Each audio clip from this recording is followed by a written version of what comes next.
Shalom, jemaat yang diberkati Tuhan. Perkenankan kami dari studio multimedia Marturia Jemaat Gemim Bukit Kasih Girian Permai, wilayah Bitung 13. Saat ini akan menuntun dalam bacaan MTPJ tanggal 20 sampai 26 November tahun 2022. Mengawalinya, mari kita satu di dalam doa. Bapa kami yang di sorga, segala kemuliaan, puji dan hormat kami panjatkan kepadamu ya Bapa. Karena Engkau masih berkenan kita boleh ada sampai saat ini dalam keadaan yang diberkati. Saat ini ya Bapa, layakkan dan perkenankan kami untuk membaca firman-Mu dalam menjabarkan trilogi pembangunan jemaat untuk tanggal 20 sampai 26 November tahun 2022. Ini kami ya Tuhan, yang telah siap untuk melayani saat ini. Dalam nama Tuhan Yesus, kami mengucap syukur kepadamu. Amin. Marilah kita akan membaca Alkitab dalam 2 Korintus 4 ayat 1 sampai dengan ayat yang ke-15. Dengan perikop harta rohani dalam bejana tanah. Oleh kemurahan Allah, kami telah menerima pelayanan ini. Karena itu, kami tidak tawar hati. Tetapi, kami menolak segala perbuatan tersembunyi yang memalukan. Kami tidak berlaku licik dan tidak memalsukan firman Allah. Sebaliknya, kami menyatakan kebenaran dan dengan demikian kami menyerahkan diri kami untuk dipertimbangkan oleh semua orang di hadapan Allah. Jika Injil yang kami beritakan masih tertutup juga, maka ia tertutup untuk mereka yang akan binasa, yaitu orang-orang yang tidak percaya, yang pikirannya telah dibutakan oleh ilah zaman ini, sehingga mereka tidak melihat cahaya Injil tentang kemuliaan Kristus yang adalah gambaran Allah. Sebab bukan diri kami yang kami beritakan, tetapi Yesus Kristus sebagai Tuhan dan diri kami sebagai hamba-Mu karena kehendak Yesus. Sebab Allah yang telah berfirman, dari dalam gelap akan terbit terang, Ia juga yang membuat terangnya bercahaya di dalam hati kita, supaya kita beroleh terang dari pengetahuan tentang kemuliaan Allah yang nampak pada wajah Kristus. Tetapi harta ini kami punyai dalam bejana tanah liat, supaya nyata bahwa kekuatan yang melimpah-limpah itu berasal dari Allah, bukan dari diri kami. Dalam hal segala hal kami ditindas, namun tidak terjepit. Kami habis akal, namun tidak putus asa. Kami dianiaya, namun tidak ditinggalkan sendirian. Kami dihempaskan, namun tidak binasa. Kami senantiasa membawa kematian Yesus di dalam tubuh kami, supaya kehidupan Yesus juga menjadi nyata di dalam tubuh kami. Sebab kami yang masih hidup ini terus-menerus diserahkan kepada maut karena Yesus, supaya juga hidup Yesus menjadi nyata di dalam tubuh kami yang fana ini. Maka demikianlah maut giat di dalam diri kami dan hidup giat di dalam kamu. Namun karena kami memiliki roh iman yang sama, seperti ada tertulis, aku percaya, sebab itu aku berkata-kata. Maka kami juga percaya, dan sebab itu kami juga berkata-kata. Karena kami tahu bahwa Ia yang telah membangkitkan Tuhan Yesus akan membangkitkan kami juga bersama-sama dengan Yesus. Dan Ia akan menghadapkan kami bersama-sama dengan kamu kepada dirinya.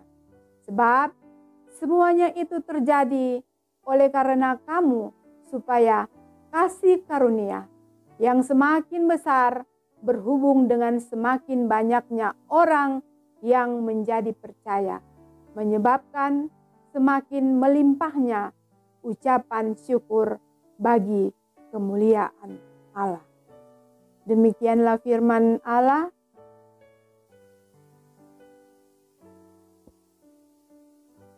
Kita akan lanjutkan dengan bacaan MTPJ periode 20 sampai dengan 26 November tahun 2022 dengan tema bulanan Firman Tuhan Allah berkuasa memulihkan. Sedangkan tema mingguan harta rohani.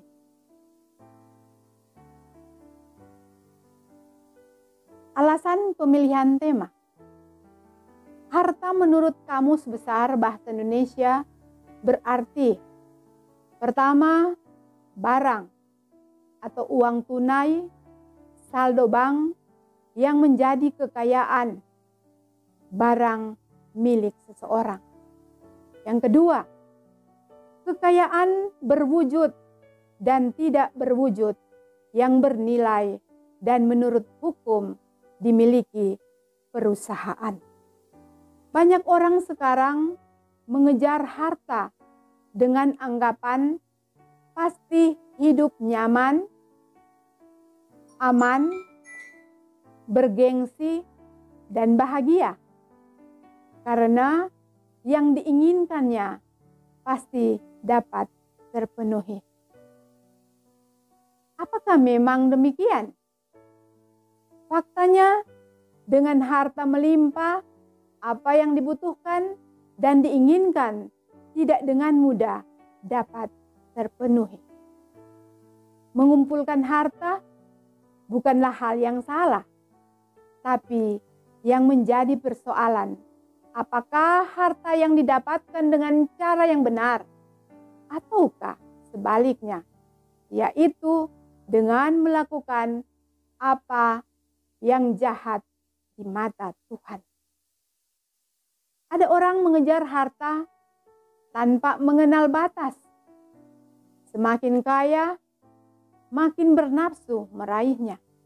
Tapi jangan salah, orang yang memiliki harta kekayaan menurut jalan yang baik dan benar, pasti menganggap harta itu adalah milik Allah yang dititipkan kepadanya. Pasti membuat harta itu bermanfaat bagi kebahagiaannya, orang lain, dan terutama bagi kemuliaan nama Tuhan. Kekayaan, jabatan, kedudukan, dan kehormatan yang didapat dari jalan yang tidak benar ternyata tidak mendatangkan kebahagiaan, apalagi keselamatan. Karena itu harus dibarengi dengan harta rohani. Harta rohani yang sangat berharga.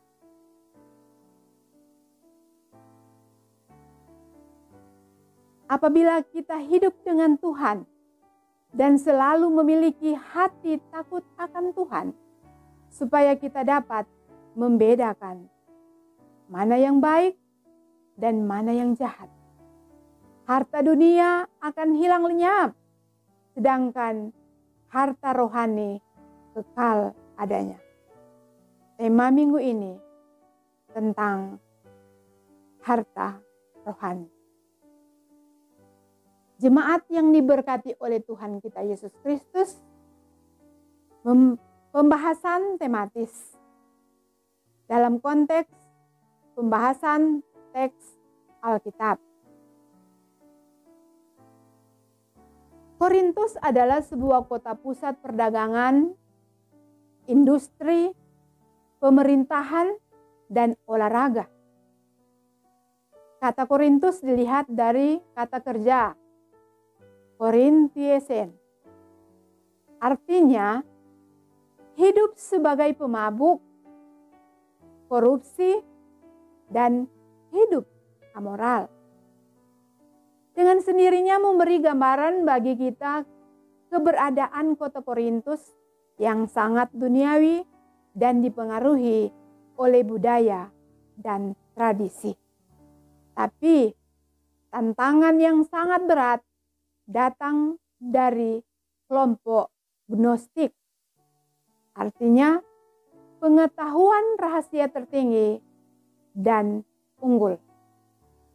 Selain itu, tantangan juga datang dari kelompok Kristen anti peraturan atau antinomian, di mana mereka menekankan kebebasan dalam segala hal atau tidak mau diatur oleh aturan gereja. Kendati Paulus dalam pelayanannya diperhadapkan dengan tantangan yang berat, yakni masalah moral. Namun hebatnya Paulus, semua persoalan dihadapinya dengan jiwa seorang gembala yang dipakai oleh Tuhan. Kemurahan Allah selalu melingkupi Rasul Paulus dalam pelayanannya. Karena itu, dia tidak pernah tawar hati, tetapi mampu menolak segala perbuatan yang memalukan, tidak berlaku licik, dan tidak memalsukan firman Tuhan. Apapun yang dilakukan oleh Paulus untuk menyatakan segala kebenaran Allah. Karena itu, ia tetap menyerahkan diri sepenuhnya kepada Tuhan. Paulus percaya, bagi orang-orang yang tidak percaya kepada Tuhan, pasti mereka akan binasa. Karena pikiran mereka telah dibutakan oleh ilah Saman.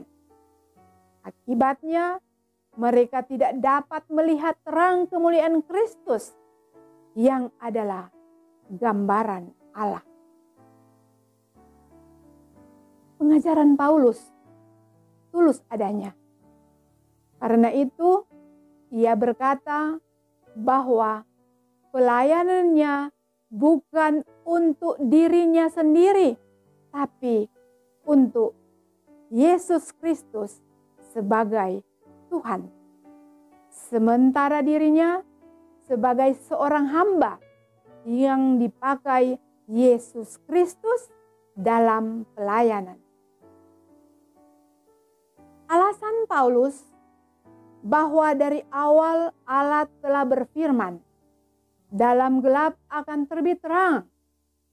Itu berarti melalui Yesus Kristus, terang akan bersinar terus-menerus untuk kemuliaan Allah.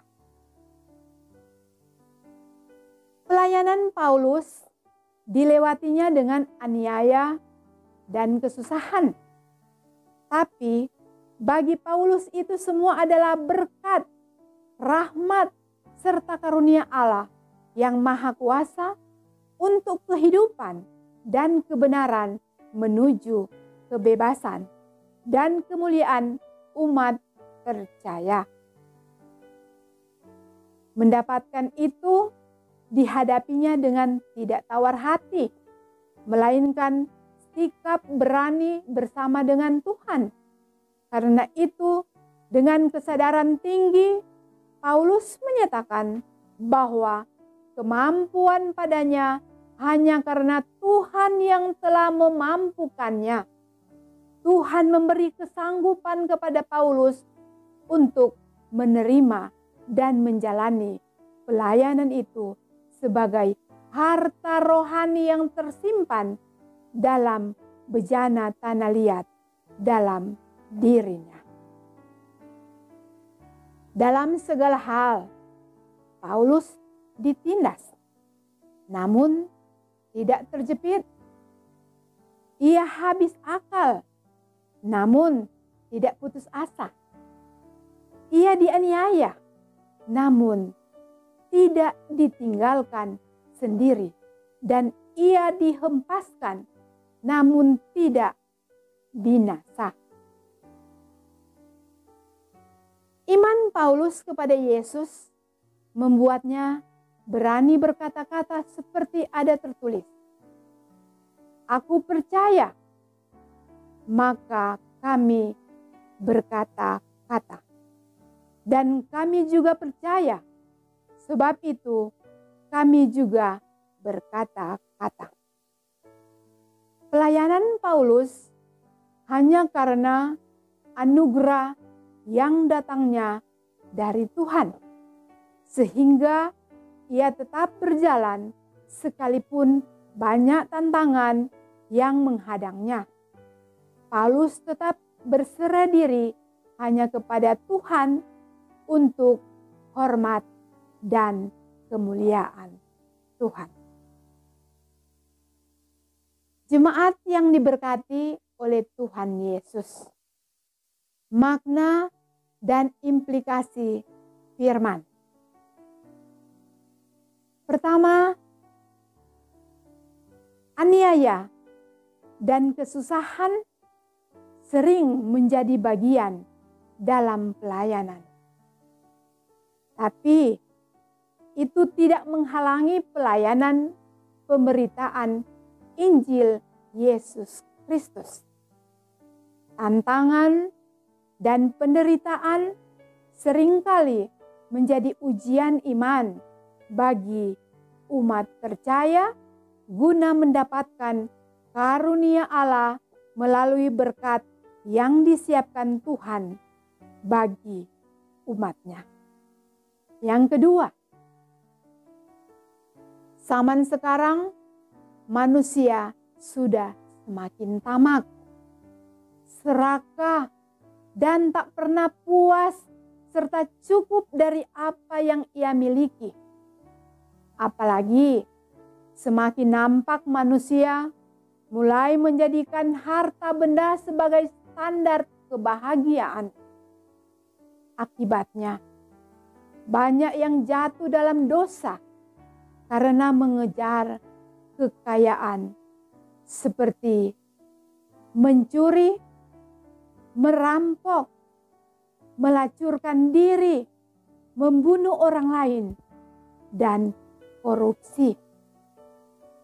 Mengejar harta kekayaan demi kebahagiaan bukanlah hal yang salah, tetapi cara yang ditempuh harus yang benar supaya kita tetap diberkati oleh Tuhan.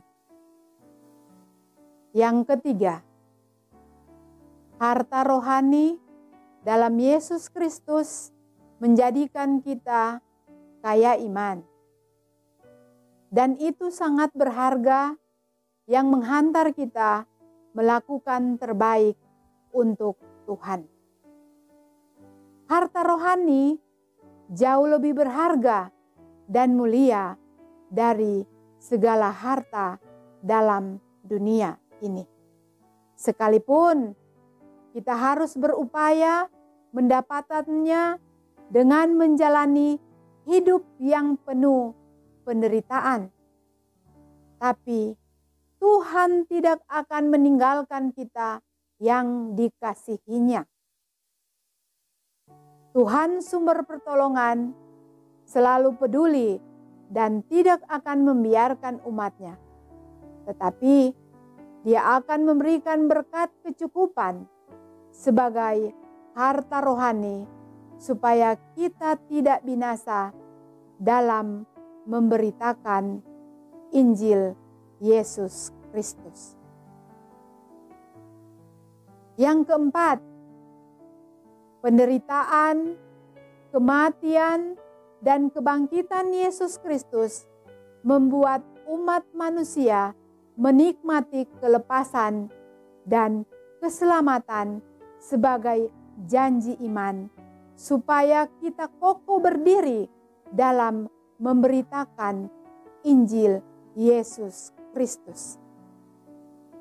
Penderitaan, kematian, dan kebangkitan Yesus Kristus yang telah dilaluinya satu kali untuk selama-lamanya membuat kita berpengharapan untuk mendapatkan keselamatan yang kekal. Karena itu, penderitaan, kematian, dan kebangkitannya harus dijadikan sebagai dasar iman orang percaya. Yang kelima, keyakinan iman kepada Yesus Kristus menjadikan kita kuat untuk tidak berputus asa menghadapi persoalan hidup ketika menjalankan tugas kerja dan pelayanan. Iman kita yang kokoh mendorong untuk mendapatkan kemuliaan Tuhan, supaya dapat berkata-kata tentang Injil Yesus Kristus sesungguhnya. Dan orang yang mendengarnya akan menjadi percaya dan melanjutkan pekabaran Injil sampai ke ujung dunia. Demikianlah penjabaran MTPJ di saat ini. Mari kita berdoa. Terima kasih ya Tuhan Yesus yang Maha Baik, untuk bacaan firman Tuhan dan untuk penjabaran trilogi pembangunan jemaat yang boleh kami baca untuk menjadi pelajaran bagi kami sebagai umat Tuhan. Terima kasih ya Tuhan, kami serahkan kehidupan ini ke dalam tangan-Mu yang penuh pengasihan. Terpujilah nama-Mu ya Tuhan, kami berdoa dan mengucap syukur kepada-Mu. Amin.